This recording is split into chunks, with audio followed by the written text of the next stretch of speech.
Ta'ala. Àwọn kan ń parọ́ Fáráyé, yes, fáráyé. àwọn kan ń purọ́ Fáráyé, àwọn kan ń ṣèké. fẹjọ́ sùn ẹ̀yin tẹ́ sì fẹ́ fẹjọ́ sùn tẹ́ ń fẹjọ́ mi sùn tẹ́ ń fẹjọ́ mi sùn tẹ́ ń fẹjọ́ mi sùn yẹn ẹ rántí pé Sàyídù ọjọ́ nǹkan ni Sàyídì tòní o ọjọ́ orí tẹ́ ẹ máa mú mi káàkiri kí n wá lọ mọ́ bẹ̀bẹ̀ káàkiri ó ti kọjá o bí èèyàn kan bá ń fẹjọ́ mi sùn lórí iṣẹ́ Ọlọ́run tí mò ń jẹ́ yìí mi ò ní wojú ẹ pé irú èèyàn tó jẹ́ o ẹni tí ń bá wí èyí tí ò bá rí bẹ́ẹ̀ ni kò sọ gbogbo ẹni wá gbogbo yín tẹ́ ń fẹjọ́ mi sùn káàkiri tẹ́ ń rojọ́ káàkiri tẹ́ ń wíru ọ̀rọ̀ ta bá lágbájá ó ta má tàmẹ̀dú bọ́rọ̀ bá ta mọ́ wọ̀ ṣé kò ta mẹ́lòmíì bàbá wa gbẹ́sìngẹ́ Ọlọ́run járí wọn pé wákà wọn ni màá dá wọn ní òdodo ló lè pe ẹja jọ sọ irọ́ ò lè pọn nílé tèwé tàgbà bójú ọ̀tá pọ́njú náà àwòsàn òdodo ló lè pe ẹja jọ sọ ẹ̀yin ará Ẹ̀pẹ́ ẹ̀yin afẹ́ Ẹ̀pẹ́ ẹ̀yin olóyè Ẹ̀pẹ́ ẹ̀yin ọ̀tọ̀lú Ẹ̀pẹ́ ẹ̀yin ọ̀dọ́ Ẹ̀pẹ́ òdodo ló lè pe ẹja jọ sọ irọ́ ò lè pọ́n nílé tèwé tàgbà bójú ọ̀tá pọ́njú náà àwòsàn òdodo pẹ̀tẹ̀pẹ̀tẹ̀ sani wá sí àtàbó nílé yóò tàbó lóde yóò tàbẹ́ni tí ń ṣe wá sí yóò tàbẹ́ni tí ń rán wá sí ẹni ò bá tábà ó lọ tún bẹ̀ ṣe ẹni ò bá tábà ó lọ pẹ̀tẹ̀pẹ̀tẹ̀ sani wá sí o yóò tàbó nílé yóò tàbó lóde yóò tàbẹ́ni tí ń ṣe wá sí yóò tàbẹ́ni tí ń rán wá sí yóò tàbẹ́ni tí ń gbọ́ wá sí ẹni ò bá tábà ò lọ tún bẹ̀ ṣe o ẹni ò bá tábà ò lọ bá mi tẹ̀ mọ́ wọn létí dáadáa pé ẹni ò bá tábà ò lọ tún bẹ̀ ṣe ẹni ò bá tábà ò lọ.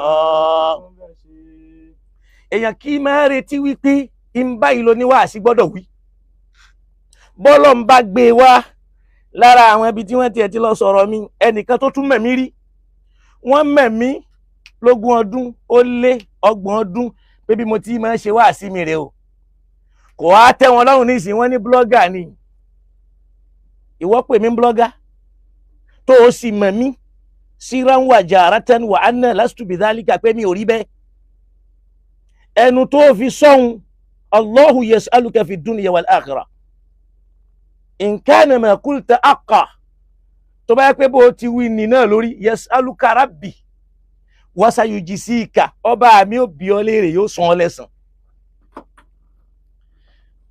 wọ́n wá ń fẹjọ́ mi sùn ń sì yànnàná rẹ̀ lẹ́yọ kankan nínú àwọn ọ̀rọ̀ tí mo wí ń jò ní mo ní èyí tí ń bá wí tí ò bá rí bẹ́ẹ̀ ẹ jẹ́ kí n mọ̀ mo ní wọ́n ní kódà nínú àwọn àfáà sọ wípé kán ra mọ́tò fóun èyí wọ́n lẹ́ni yẹn fún rẹ̀ gangan ló pledge pé òun ó ra mọ́tò òun ó ra fóònù ṣọmọ yìí pé ó jọ gàtẹ́ náà kò jọ gàtẹ́ ó ṣe kí ni ó sún mọ́ra wọn. àwa dúpẹ́ lọ́dọ̀ Ọlọ́run lórí ọ̀rọ̀ Ẹ̀pẹ́ àwọn kan takú mi lórí ọ̀rọ̀ criteria kò ṣe criteria mo fẹ́ lo ọ̀rọ̀ kan bẹ̀ yẹn náà àwọn kan takú mi wọ́n ló sọ̀rọ̀ sáwọn ọ̀rọ̀ mi bá wọn wí àwọn tá ń sọ yìí àfáà ni wọ́n o wọ́n kàwé o wọ́n lẹ́kọ̀ọ́ o àwọn àmàmù náà ń bẹ́nu àfáà ń bẹ́nu wọn o wáàsí ò gbọ́dọ̀ bẹ́yìn wí torí pálí jẹ̀nú ni yín torí pé màláìkà ni yín àbí nítorí pé ẹ jẹ́gi ta ni wáàsí fẹ́ bá wí bí ẹ ṣe yàn gbogbo yín ni màá tún tọ́ọ̀ṣì lẹ́yọ kankan lónìí torí wípé ayé ti kúrò lánàá tá a máa bo ara wa mẹ́lẹ̀ tá a máa tan ara wa ṣé àmọ́ yí pé ọmọ tí wọ́n ń pè ní Mohbad gbogbo àwọn ìṣẹ̀lẹ̀ tí ń ṣẹlẹ̀ sí táwọn èèyàn máa tírẹ́tì ní ẹ̀hún ṣàpọ́lọ̀ ló ní kó máa fi kọrin láyé fi mọ̀ wípé ẹjẹ́ àtírèsì rẹ̀ gbábí ẹjẹ́ àtírèsì ẹ̀ gbábí àmọ́ wà ń tiwa o wallahi inni aqulu lakum anni la akhafu ulufakum mi ò bẹ̀rù ẹgbẹ̀rún yín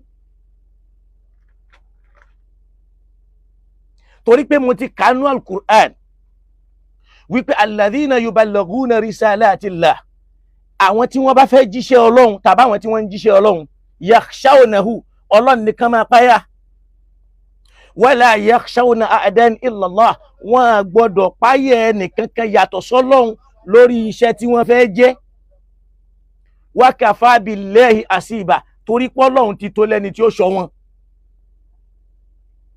nínú tó sì dá mi lójú ni wípé inna lanansuru rusulana ọlọ́run ní túláàsì ní kó wọn ran òjíṣẹ́ òun lọ́wọ́ ó sì sọ fún Ànábì Muhammad pé wasda' bima tuhmar sórí iṣẹ́ tá a pa ọ́ láṣẹ nì máa làámẹ́lẹ̀ má wojú èèyàn níbi kan Ànábì ọlọ́run sọ fún Ànábì pé wa anzir ashiratakal aqrabina kìlọ̀ fáwọn mọ̀lẹ́bí rẹ tí wọ́n súnmọ́ ọ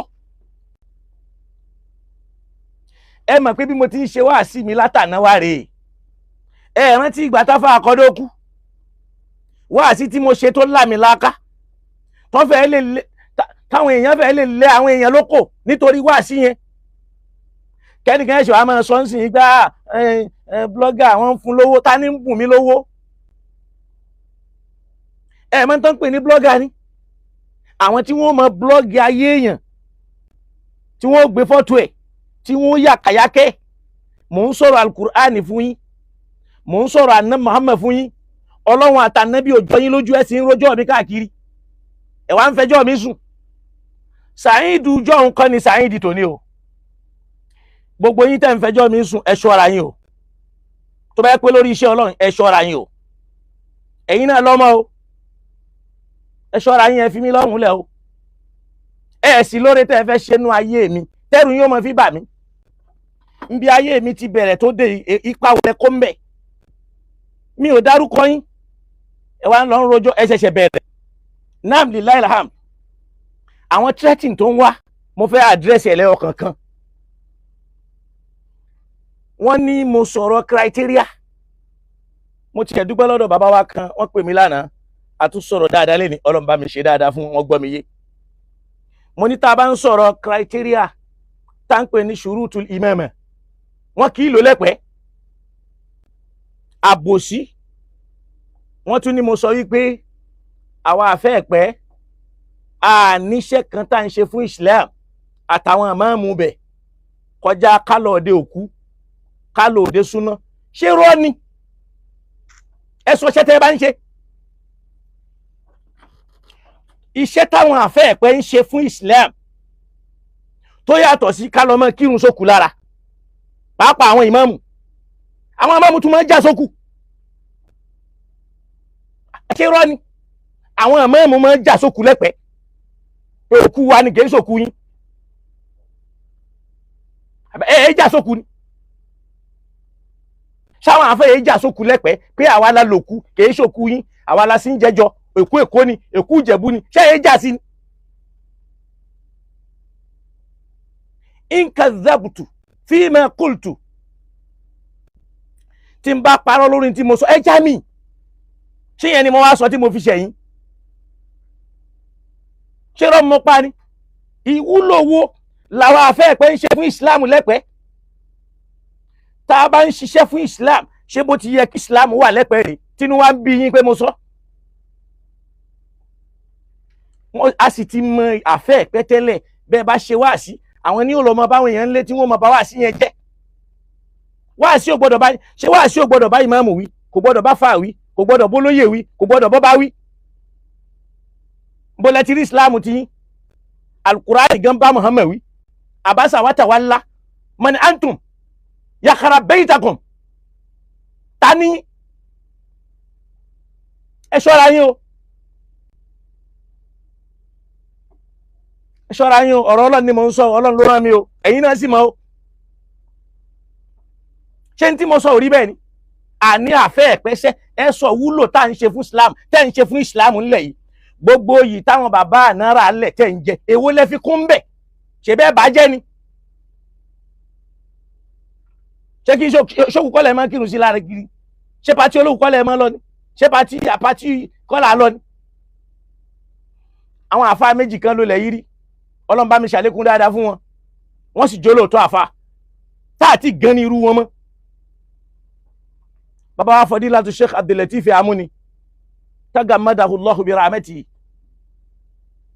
àti bàbá amú sínú edu Ọlọ́run járí wọn pẹ́ bí n bá ṣe wáàsí wallahi tí wáàsí yẹn bá mo ṣe wáàsí ó bá malame edu inú ilé wọ́n dẹ̀ sọ kalẹ̀ látòkè wọ́n wá mọ́ṣáláṣí wọ́n wá ṣàdúrà fún mi pé ó bá mi wí bó ti wí lórí hùn ẹ̀yin wá ń ta felefele ẹ fẹ́ kàbùkù ẹ sì fẹ́ tẹ́ bàbá wa Abdul-Latif Amuni tẹ́ ẹ bá ṣe wáàsí tó bá bá wọn wí wọn á lòkú là ń jẹ káàkiri òótọ́ làwọn ọmọ yìí wí a ṣiṣẹ́ fún Islam àwọn ni ẹ lọ bá àmọ́ tá a bá sọ nǹkan míì nísìn wọ́n lè ní wèrè níwà àwọn àfáà tí wọ́n dọ́lọ́ mọ̀nú ṣáfà wà lára tá a kú nú ayé tí ẹ pé tí wáàsí bá ti bá wa wí á máa bínú Ọlọ́run bá wọn ànábì Ọlọ́run wí ó bá Musa wí ó bá Nuhu wí ó bá Ibrahim wí wọ́n sì ń gbà á mọ́ra tó fi lè máa bá ànábì wí tí ó máa bá wọn yàwó ẹ̀ wí àmọ́ ọ̀rọ̀ Ọlọ́run ò gbọ́dọ̀ bẹ́yìn wí torí pé ẹ wà ní darajatul malaika ẹ jẹ́ ṣọ́ra yín mi ò ní gbà fún yín mi ò sì ní wojú yín gbogbo bá jẹ́ tọ́lọ́run àjọ kò tó bá pé lórí iṣẹ́ Ọlọ́run yìí o Sàyídù jọ̀hún èé ṣe Sàyídì tòní o tẹ́ mọ̀ mú bẹ̀bẹ̀ káàkiri pé ó sọ kínní kan àjọ máa wọ ni pẹ̀tẹ̀pẹ̀tẹ̀ ní wáàsí yóò tabó nílé yóò tabó lóde yóò tabẹ́ni tí ń ṣe wáàsí ẹni bá tabá kó lọ tún bẹ̀ ṣe ni tẹ́ ẹ bá sì fẹ́ pa mí tọ́lọ́run bá ní ẹrí nípa lillahi alhamd àwọn tí wọ́n pa Mohbad ní ṣe wọ́n sinmi ayé wọn èmi sì mọ̀ wípé básìkò mi ò bá tó ẹ lérí nǹkan ṣe ayé sì ti gbọ́ so alhamdulillah wọ́n ní mo sọ̀rọ̀ criteria bẹ́ẹ̀ ni wọ́n ní mo láwọn àfẹ́ ẹ̀pẹ́ òkú ni wọ́n máa ń jẹ káàkiri bẹ́ẹ̀ ni bí o bá rí bẹ́ẹ̀ sọ pé bẹ́ẹ̀ kọ́ sáwọn afẹ́ ìjà sókú ni ìjà sówó òkú ni ìyún kákó ní lórí ẹ̀ káwọn padà sọ̀rọ̀ criteria tí wọ́n fi jẹ́ ìmáàmù lẹ́pẹ́ tí wọ́n ní bóyá lára àwọn tí mo wí tí ò bá rí bẹ́ẹ̀ kán padà wá sọ tásìkò kọ́ ló bá dé káwọn tí ó bá pè kán pè kò rí bẹ́ẹ̀ alákọ̀ọ́kọ́ ìntànpè lẹ́pẹ́ ọ̀nà méjì ló pín sí torí pé kinní kan máa dùn mí ọ̀rọ̀ téyìn ò bá mọ̀ dáadáa kò yẹ kó dá sí àwọn kan náà ń sọ̀rọ̀ mo rí prógráàmù kan náà lọ́sàn yìí tẹ́nìkan náà ń sọ̀rọ̀ tó ń sọ̀rọ̀ ọ̀rọ̀ yẹn ò yé yín ó dàbí kọ́rọ̀ máa ṣẹlẹ̀ ńlọrin kí n wá máa sọ bíi pé mo wà ń bẹ̀ kí n láwọn kan fún mi lọ́pdéètì kó wá dàbí ìtọ́mọ̀ lọ́rin tí ń gbé lọ́rin tó sì mójú ọ̀rọ̀ ìkọjá àyè ni káwá ń sọ̀rọ̀ ní tó ń ṣẹlẹ̀ lẹ́pẹ́ kára Ìlọrin àbí ara ibìkan kó wá máa sọ bíi pé òun rí rárá kò dáa ìkọjá àyè ni torí pé ọmọ ẹ̀pẹ́ ò gbọ́dọ̀ ṣerú ẹ̀ nígbà tójú rẹ̀ ò tó èèyàn gbọ́dọ̀ mọ bí ọ̀rọ̀ bá ń lọ ní ìsìn ẹlòmíì ò mọ ibi tọ́rọ̀ fì sí yóò béèrè lọ́wọ́ wrong person yóò sì máa lérò pé òun béèrè ọ̀rọ̀ lọ́dọ̀ èèyàn gidi ni mo fi dúpẹ́ fún àfáwà Abdulhamid Abdulhakeem bóyá Ọládọ́gba ni wọ́n máa ń pè wọ́n Alhamid TV wọ́n ti ṣe program lórí ẹ̀ wrong information làwọn èèyàn sì fún wọn wọ́n sì padà sọ wípé wọ́n padà lọ ṣí ẹ̀ program tèmi hun pé ẹ lọ wò yẹn o kọ́lọ̀ ń bá mi ṣe dáadáa fún wọn àwọn ọ̀rọ̀ tí mo sọ lè mo tún fẹ́ sọ̀rọ̀ lórí ọ̀rọ̀ imam because àwọn èèyàn ń wò wípé wọ́n arrest imam kí ló dé kí ló ṣẹlẹ̀ àjọgbọ́n ìdí tí wọ́n fi arrest imam imam ò pààyàn imam ò rẹ́pù èèyàn imam ò sì lùyàn ní jìbìtì imam ò gé orí èèyàn tó ráwọn èèyàn kò sí tí wọn ò lè àtàṣì mọ́. Ọ̀rọ̀ òṣèlú nílùú àti mọ́ṣáláṣí ló wà ńbẹ̀, á padà mẹ́nu débẹ̀. A wá sọ̀rọ̀ nípa àwọn tí wọ́n sọ pé mo láwọn ṣàbòsí, ṣé ẹ ṣàbòsí lórí iṣẹ́ tọ́lọ́run gbélé yín lọ́wọ́? Tẹ́ ẹ bá ṣàbòsí lẹ́ sọ pé a ṣàbòsí. Ìyín wẹ̀yìn kọ́mítì tìlú yàn pé kẹ́ ẹ ṣojú Ọlọ́run, kẹ́ ẹ ṣojú ànábì, kẹ́ ẹ ṣojú Islam, kẹ́ ẹ ṣojú ìlú. Ẹ wá yapa Ọlọ́run, ẹ yapa Islam, ẹ yapa àwọn mùsùlùmí, ẹ ṣẹ lọ́hùn lára àwọn mùsùlùmí, ẹ ṣẹ lọ́hùn lára Ọlọ́run, ẹ ṣẹ lọ́hùn lára ànábì, ẹ ṣẹ lọ́hùn lára Islam, nítorí pé ẹ fẹ́ tẹ́ àwọn kan lọ́rùn.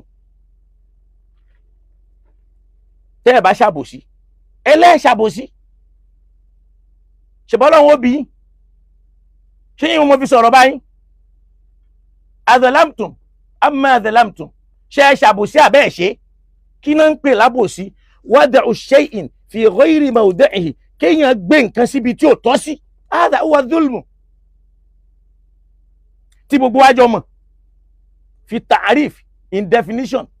Pé wada'u shay'in fi ghayri mawdi'ihi. Kéèyàn gbé nǹkan síbi tí ò tọ́ sí ni wọ́n ń pè lábòsí. Tàbí an yaj'ala al-mar'u al-abyada aswadan. Kéèyàn sọ funfun kó sọ di dúdú. Ìtàn pè lábòsí nù. Kó o mú irọ́ kó o kún lótìtọ́. Nítorí pé àwọn tí ò mọ Ọlọ́run àtànábì fẹ́ kó o ṣe bẹ́ẹ̀. Hadha huwa al-Islam. Ọlọ́run wa ń sọ̀rọ̀, ẹ wá ní wọ́n ń sọ̀rọ̀ ọba yín wí. Tó bá jẹ́ lórí ìtọ́ Ọlọ́run yìí o, yín máa wí ni ẹ sì mọ̀ mí bẹ́ẹ̀. Ẹnájì tó bá mi fún mi nù. Kí n wá bọ́ sórí criteria. Criteria Islam kò pẹ̀lú tí wọ́n máa fi yànyàn sóyè lẹ́pẹ̀ẹ́ rárá bí tí wọ́n mọ̀.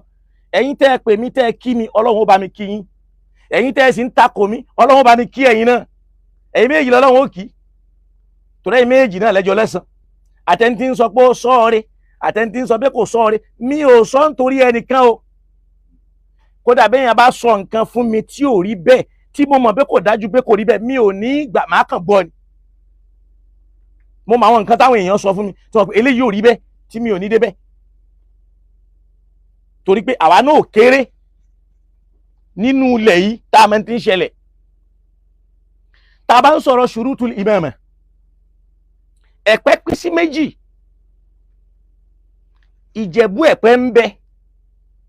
Àwọn èèyàn ní conflict ń ṣẹlẹ̀ lọ́dọ̀ ẹ̀ lọ́wọ́. Àwọn gangan sì ló nílùú gangan àsìlè yátàn tó jẹ́ pínlẹ̀ ìlú.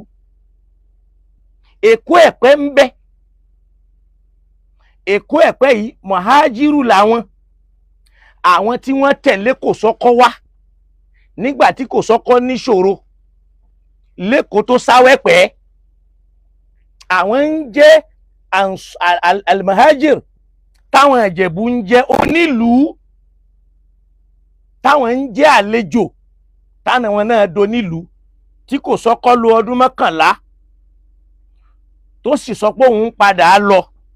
Àwọn tí ò lè tẹ̀lé mọ́ kí la fẹ́ lọ́ọ́ ṣe, àwọn tí wọ́n ń pè lẹ́kọ̀ọ́ ẹ̀pẹ́, àwọn ni wọ́n ní Òkè Balógun First Ẹ̀pẹ́ Central Mosque.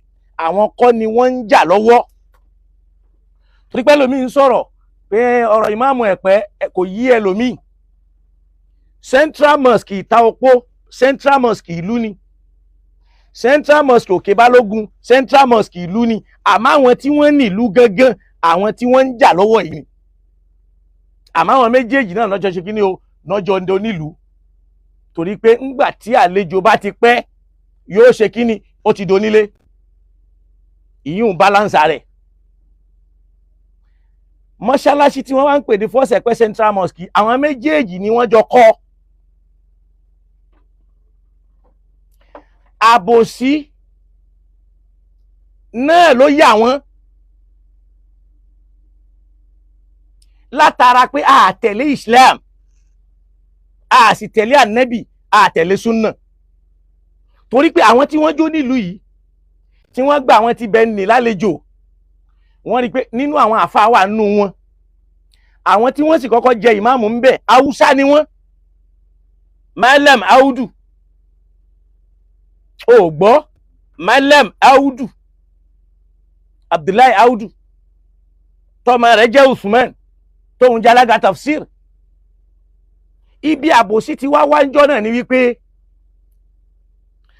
àwọn tí wọ́n jẹ́ ansọ́ọ̀rù yìí muhajiri yìí táwọn jẹ́ Èkó yẹn wọ́n gbéjọba ìsìláàmù kalẹ̀ kó lè fẹ́ fọ́ àwọn nìkan gẹ́gẹ́ bí ìrònú haúsá wípé ẹni tí ìbá ṣe bí irú àwọn kèfèrí ni. Rà ó lè máa gbégún ó lè máa bọ́fá. Wọ́n gbé ìjọba Islam ságbolé mẹ́ta ládùúgbò Èkó, kò ságbolé kankan tó jágbolé ìmáàmù nínú Ìjẹ̀bú tó nílùú. Adadulumun àbòsí tó ga nìyẹn. Ìlú yìí ìbá lálàáfíà tó bá já sí pé tí máàmù kan bá gbéṣẹ̀ lọ́hùn-ún, ìmáàmù kan ó padà sí Ìjẹ̀bú. Mi rò pé ó ń gbọ́ ẹnjìníà àbálálàáfíà dọ̀la bó ṣe yẹ kó rí nù. Wàhálà tá à ń rí lé ní tẹ́pẹ́ ó dàgbàsókè yìí. Ìjẹ̀bú Ẹ̀pẹ́ wọ́n níbi tán ti ṣàkóbá fún ìlú yìí. Èkó Ẹ̀pẹ́ náà níbi tán ti ṣàkóbá fún ìlú yìí. Èkó Ẹ̀pẹ́ ṣàkóbá fún Islam àtàwọn mùsùlùmí àti ìlú yìí níbi ọ̀rọ̀ ẹ̀sìn. Ìjẹ̀bú ṣàkóbá fún ìlú yìí níbi ọ̀rọ̀ ìjọba àgbésí ayé. Níbi ayé nìjẹ̀bú ti ṣe àbòsí. Níbi ẹ̀sìn làwọn Èkó Ẹ̀pẹ́ ti ṣe àbòsí ìlú Ẹ̀pẹ́ tá a fi lálàáfíà dọ̀la tó fi ń jọpá àjọ àríbá kan náà tá a fi wá lọ́ba lọ́tún lọ́ba lọ́sì béèrè pé báwo ni wọ́n ṣe ṣàbòsí náà. Bí wọ́n ti ṣe jẹ́ n kọ́kọ́ sọ ti Ìjẹ̀bú. Ìjẹ̀bú ṣàbòsí Èkó. Lóòótọ́ Ìjẹ̀bú ló ní ìlú lóòótọ́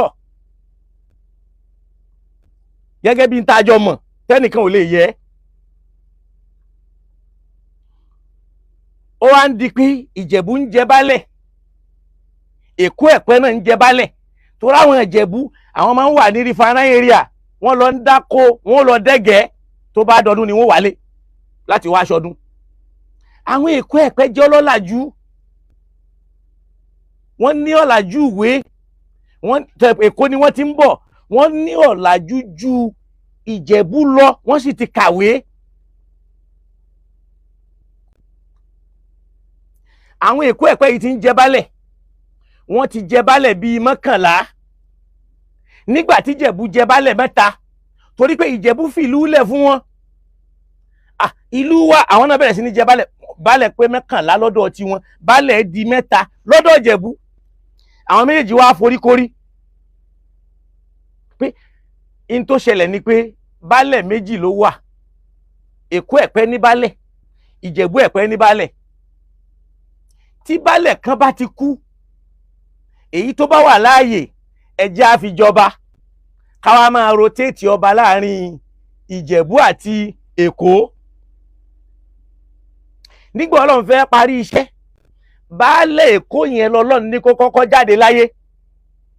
Ìjẹ̀bú lẹ́ni àkọ́kọ́ tó kọ́kọ́ jẹ́ Olú Ẹ̀pẹ́, ìyí ni wọ́n ń pè lábìdákun. Ló fi jẹ́ pé tó o bá ń gbọ́ pópó ọba máa ń sọ̀kalẹ̀ látòkè ni lọ gbatẹ́gùn lábẹ́ igi ń sálẹ̀. Látòkè ń ni wọ́n pè ní pópó ọba.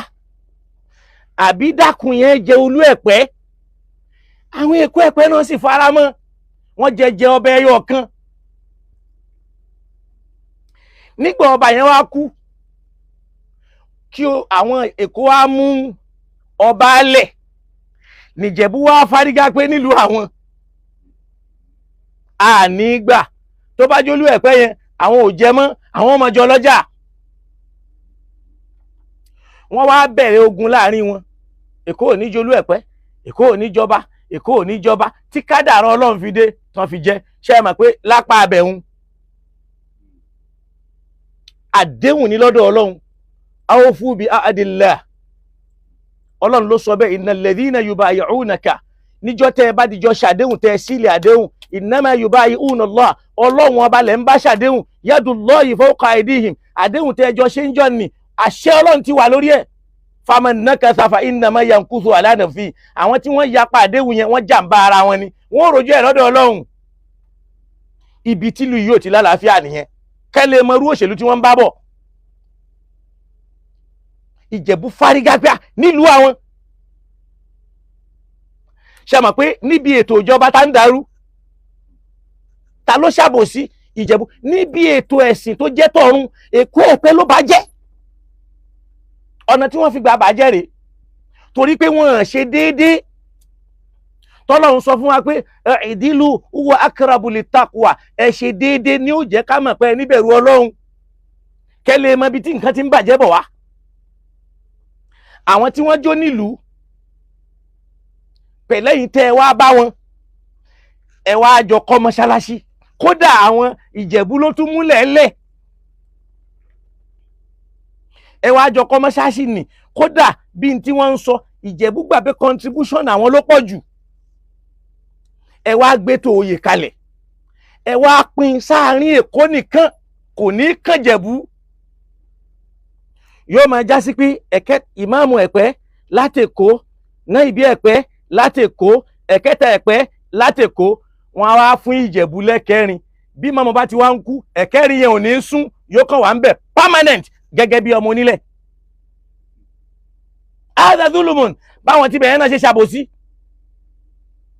ọ̀rọ̀ tí mò ń sọ yẹ lómi ọmọ ní kí ni ń wí torí pé kò ní tẹ́ àwọn kan lọ́rùn lọ́tún kò ní táwọn kan lọ́rùn lósì ẹ lọ béèrè ìtàn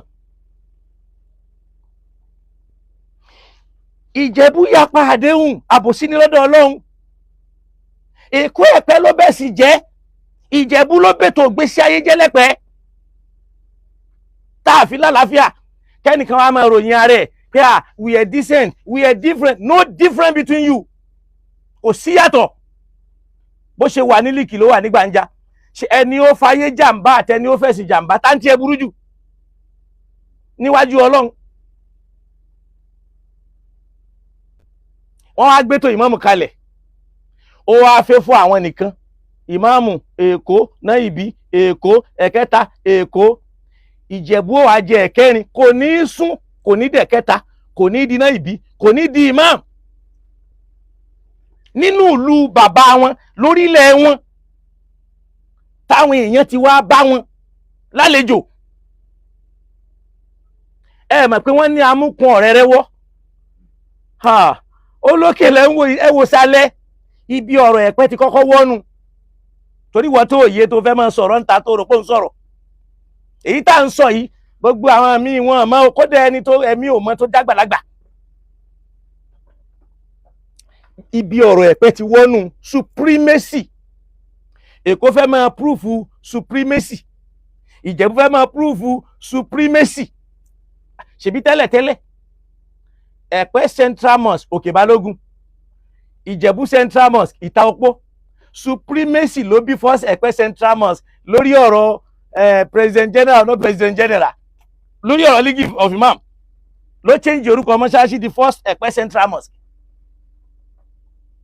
mi rò gbogbo supremacy Ìjẹ̀bú fẹ́ máa claim supremacy Èkó náà fẹ́ claim supremacy ló ń dá wàhálà lẹ̀ Ìjẹ̀bú ò fẹ́ gbà Èkó náà ò sì fẹ́ gbà kó wá ń lo agbára tó ní àti power rẹ̀ wọ́n fi ń ṣayé ó wá dàbí pé ọ̀tọ̀ọ̀tọ̀ ni wá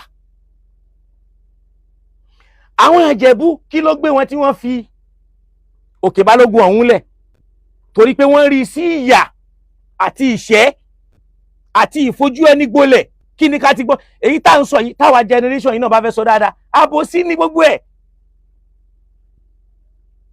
èèyàn ṣe wá báyàn ń lu ẹ̀ tẹ́ni yẹn ò ní lè jẹ ìmáàmù ń lu yẹn kò ní lè jẹ náà ìbí kò ní lè jẹ nǹkan kan táwọn ti bí sì ti pín sílé wọn bí ilé táwọn rí sí favourite lọ́dọ̀ tàwọn pé àwọn àfáà yìí àwọn làfáà ọba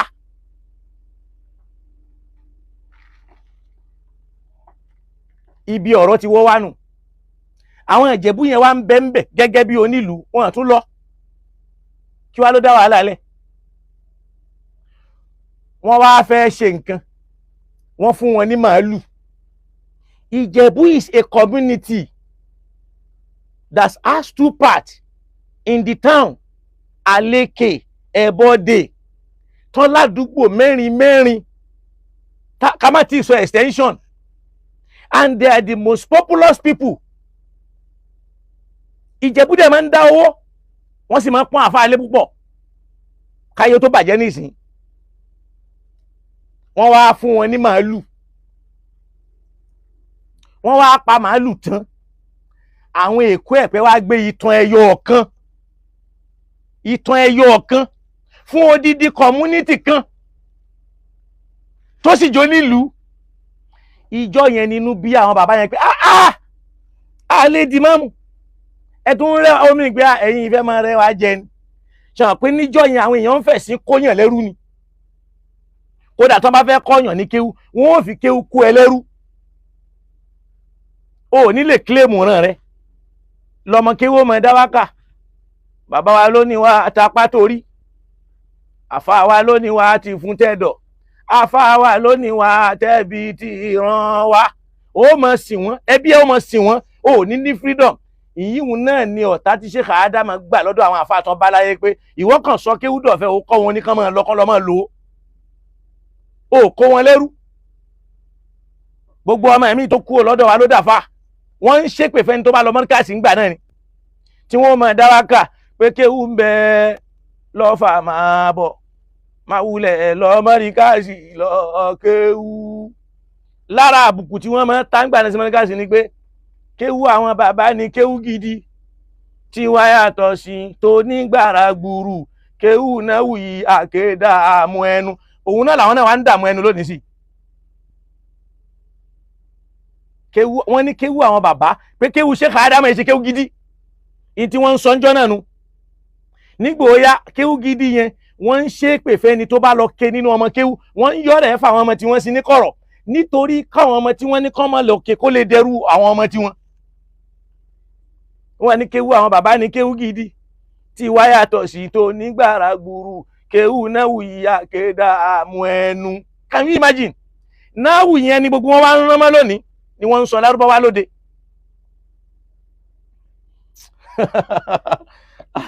Ọlọ́run ní àbáwá adégúnwà, Ọlọ́run ní járí wàhálà, Ọlọ́run ṣẹ́jú àánú wa.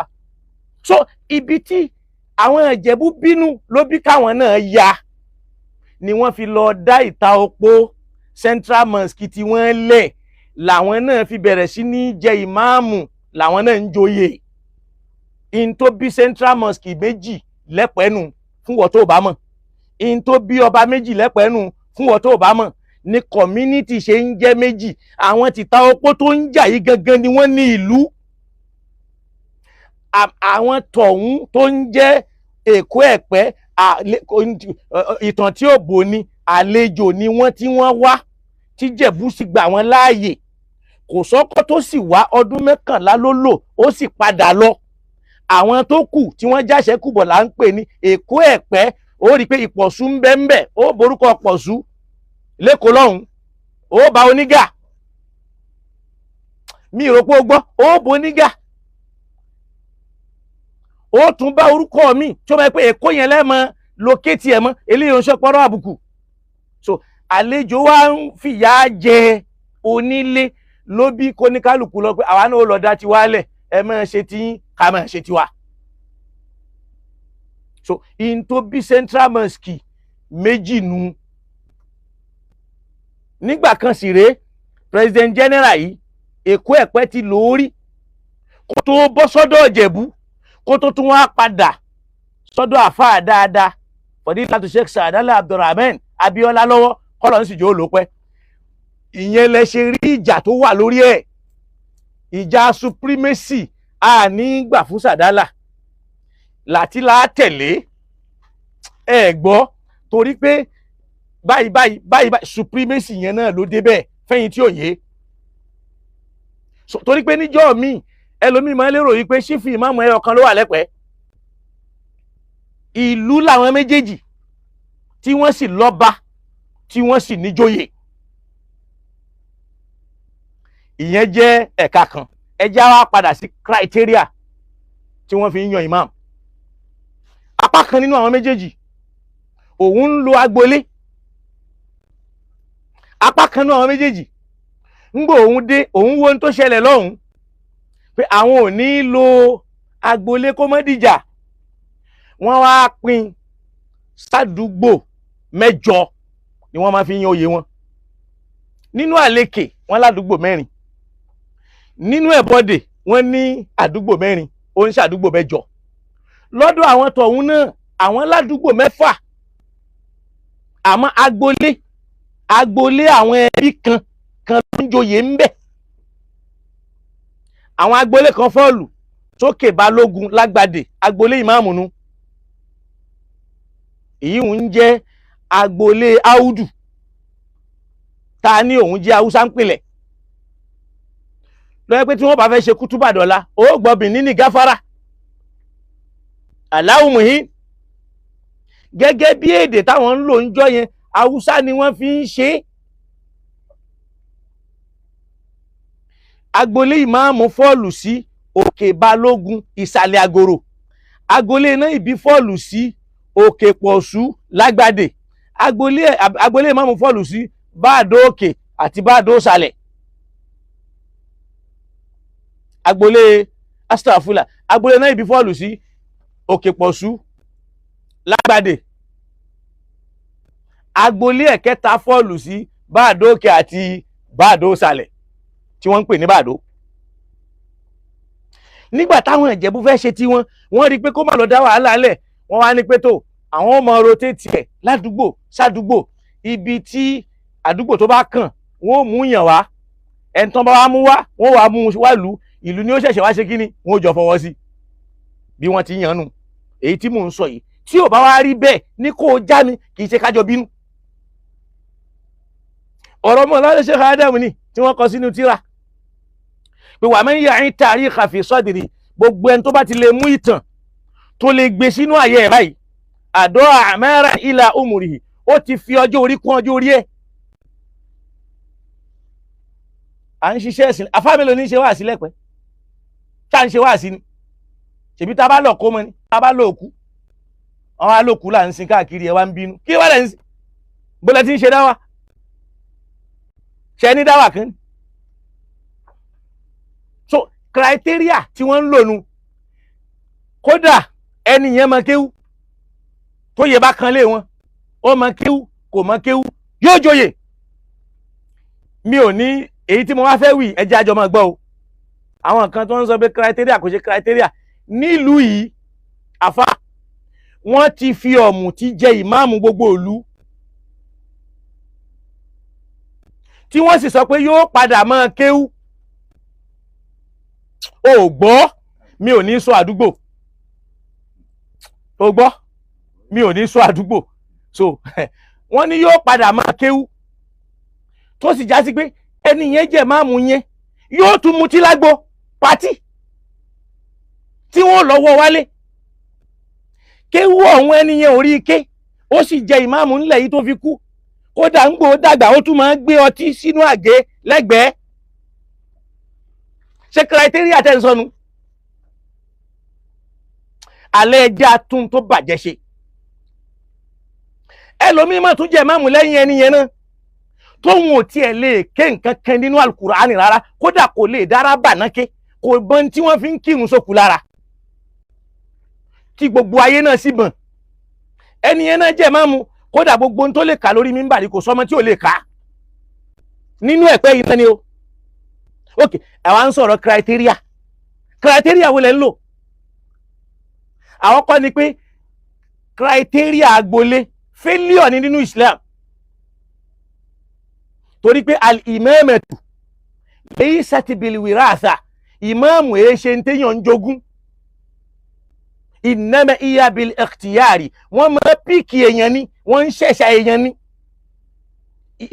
Bẹ́ẹ̀ bá wá rí tírà tó sọ pé ogún ìdílé ní èyí tí mò ń sọ yìí, Ọlọ́run rí pé kì í ṣe pé mò ń àtàkì ẹnì kankan, tó yẹ pé mò ń àtàkì ni Ọlọ́run fi ẹ̀jẹ̀ mi, mò ń sọ bọ́lọ̀ tí rán mi ni. Al-imamatu takunu bil ikhtiyar laysati bil wirathiyya. Ìmáàmù kì í ṣe ogún, kì í ṣe property tí wọ́n máa jogún ẹ̀. Wọ́n máa ń yànyàn sí ni pé ta ló dáa jù, ta ló mọ̀ ẹ́ jù, ta ló dángájíá jù. Lẹ́ni ọmọ kéwu o, ọmọ kéwu o, tó bá kan lẹ́yìn ó jẹ́. Ọmọ kéwu o, ọmọ kéwu tó bá wá sádùúgbò yín, tó bá jẹ́wọ́ náà ni wọ́n fẹ́ tó ti ń ṣe dáadáa sáwọn ti bí àwọn tọ̀hún, àwọn high chief, àwọn small chief, àwọn olórútún, àwọn nǹkan kan ó mọ̀ ó mọ̀ kéwu yẹn ìbá máa tó nǹkan ó joyè yẹn. Ṣé criteria wà? Ẹ lọ wo ìlú iná mọ̀ ni. Àìmọye ajánásì tí ò lè dá nǹkan kan já. Wọ́n dẹ̀ joyè ajánásì tí wọ́n lè ka Kùránì báyìí kó yanjú láwùjọ. Ẹ̀dẹ̀ ni a máa tanra wa ká máa tanra wa ká máa nílùú iná.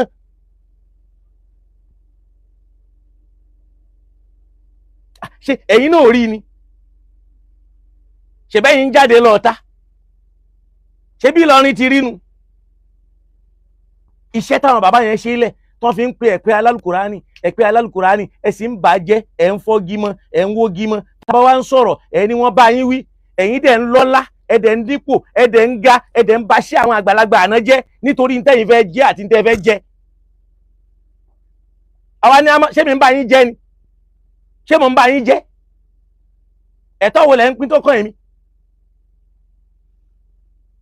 Ṣé báwa ń ṣiṣẹ́ ni? Ẹ̀yin sì ń pín owó. Iṣẹ́ wo lẹ̀ ń ṣe fún Islam? Iṣẹ́ wo lẹ̀ ń ṣe fẹ́ pẹ́? Bẹ́ẹ̀ bá hate me, ẹ hate me. If you like me, I will like you. If you don't like me, I won't hate you, but I will ignore you. Èmi ò ní fi ṣe pé you hate me, I hate you. No. If you like me, I like you. If you hate me, I will ignore you.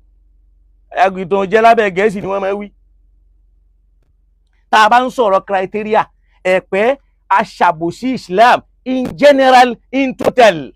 We are not there. We need reform. Àbí tẹ́ ń pè náà kọ́nu. We need to reform ourselves. We need change. We need a better future that is better.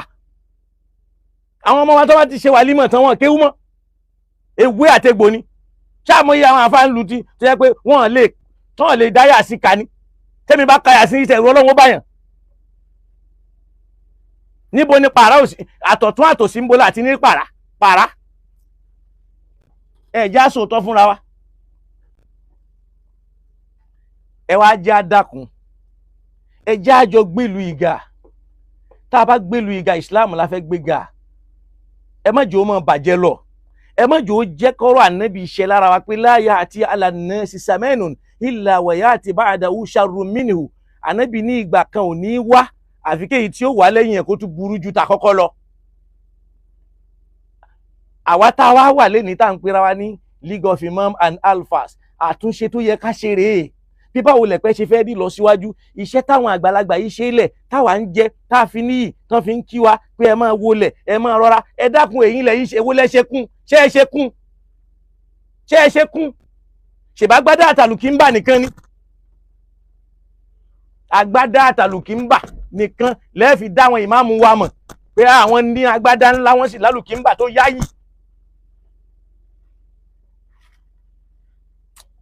Ìyún Ọlọ́run kó ṣíjú àánú wa ọ̀rọ̀ criteria ẹ̀pẹ́nu ọ̀rọ̀ ń tó bí mọ́ṣáláṣí méjì lẹ́pẹ́nu